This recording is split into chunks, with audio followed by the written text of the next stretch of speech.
Good morning mga master. Dito sa vlog natin, malalaman natin kung saan natin to binili itong grab bar na to or seat bracket or kung anong tawag nyo dyan, basta grab bar siya para sa akin. Saan to nabili natin, magkano, at saka paano siya install. So malalaman natin yan sa vlog na ito. So bago ang lahat, roll intro.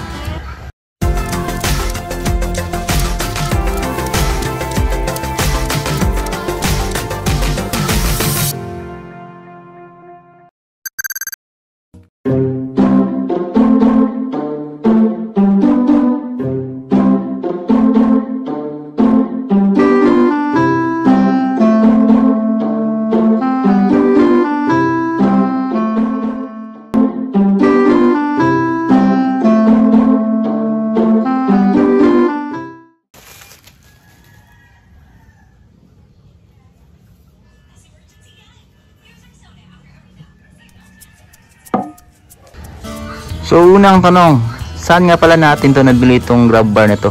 So nabili nga pala natin siya sa Shopee, ang pangalan ng store is Coleman. So marami siyang mga metal works na para sa mga scrambler, classic na mga motor. So check nyo na lang yung page niya sa Shopee. Saka nakikita nyo naman yung kanyang materials is napaka sturdy, And by the way, naka powder coated po pala ito. So kung magkano siya sa Shopee is nasa price siya sa 2,100. So mahal siya ng konti kumpara sa mga nakikita natin sa Shopee existing yung galing sa Indonesia.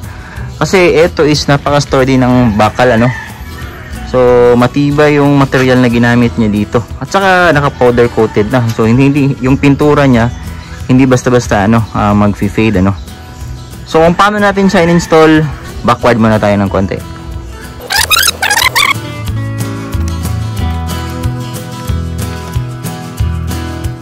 So nga pala, bago natin ma-install yung pinaka grab bar niya, pakita ko lang, ito yung stock na bolt niya, ganito siya kahaba. Pero kung ito pa rin gagamitin natin pag install ng grab bar, mas short tayo.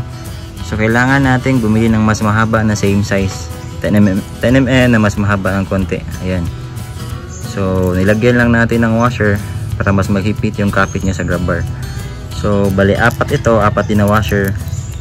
So install na natin yung grab bar.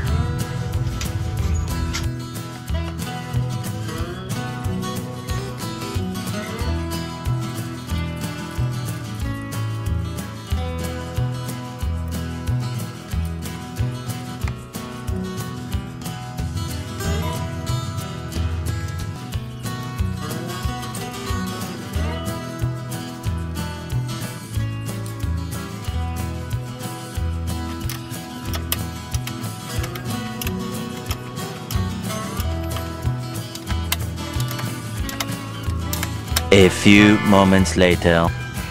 Kung ano yung nagustuhan ko dito, may tatlong bagay, So unang-una is yung material na ginamit niya is napaka-solid talaga, napaka-sturdy.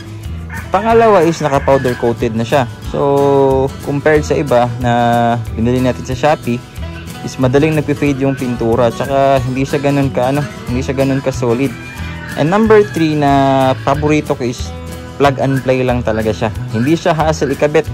As in, sa pagbukas pa lang niya ng seat, pwede nyo na i-install agad tong grab bar, tapos palitan nyo na lang ng mahabang bolt. So yun na yun, napakadali lang. So I think ito na yung lahat ng info regarding sa grab bar natin para sa XSR 155. And then kita-kits sa susunod na vlog natin. So ride safe mga master.